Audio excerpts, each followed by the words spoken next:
How to replace the M.2 solid-state drive. Before you begin, remove the base enclosure and battery. Removal. Peel back the foil mylar from the metal shield that covers the M.2 solid-state drive.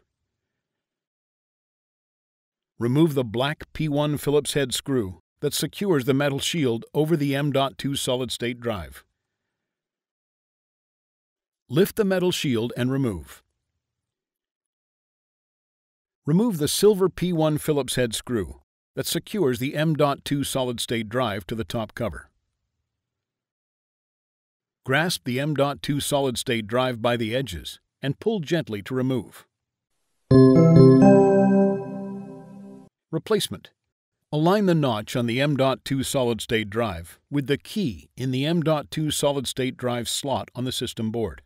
Insert the M.2 solid-state drive into its slot on the system board. Replace the silver P1 Phillips-head screw that secures the M.2 solid-state drive to the top cover. Place the metal shield over its alignment pins on the top cover. Replace the black P1 Phillips-head screw that secures the metal shield to the top cover. Smooth over the foil mylar that covers the metal shield.